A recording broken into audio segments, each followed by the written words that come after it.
නිවාඩුවකට කොහේ හරි යන්න කියලා ඇහුවොත් සීතල නුවර එළිය අනිවාර්යෙන් මතකට එනවා. ඒත් නුවර එළිය ගිහිල්ලා අපි මොනවද බලලා තියෙන්නේ? මොනවද නුවර එළිය බලන්න තියෙන්නේ? මම නම් නුවර එළිය යන්න කැමති කවුරුවත් වැඩියෙන් නොවන ලස්සන තැන් ගොඩාක් තියෙන නිසා.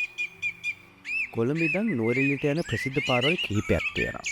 හැඩන් පැත්තෙන් නැත්තම් නුවර හරහා මේ මොන පැත්තෙන් ගියත් දියැලි ගණනාවක් පහු කරගෙන තමයි නුවර එළියට යන්න ඕන.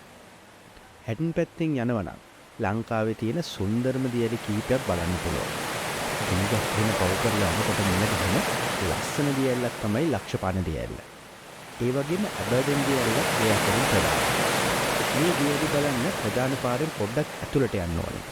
පඩිපෙළ බැහැගෙන ගිහිල්ලා තමයි මේ දියැලි ගාවට ළඟා වෙන්න පුළුවන්. හැබැයි මෙහෙම නොයා. පාර අයිනේ ඉඳන් බලන්න පුළුවන් දියැලි ගණනාවක් ගිනිගත් හේන පහු කරලා නුවර එළිය පැත්තට යනකොට මුණ ගැහෙනවා. අර තියෙන රම්බොඩැල්ල. මේ දියැල්ල නුවර පාරෙන් නුවර එළියට යනකොට හම්බෙන දියැල්ලක්. රම්බොඩැල්ල කිව්වට මේකේ හරි නම පූනාඇල්ල. ඊට පස්සේ මේ පැත්තෙන් දියැලි ගොඩක් පේනවා. මෙතනින් හැංගිච්ච දියැල්ලක් පේනවා මේ ගහට පිටිපස්සේ. අතනින් උඩින් තව ඇල්ලක් පේනවා. ඒ තියෙන්නේ හැංගුණු දියැල. මේකත් පාර අයිනේ ඉඳන්ම බලන්න පුළුවන් දියැල.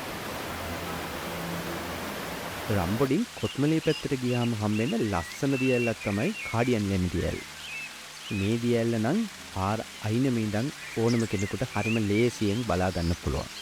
ඒ වගේම මේ දියැල්ල හරිම අමුතු පිහිටීමක් තියෙන සුන්දර දියැල්ල.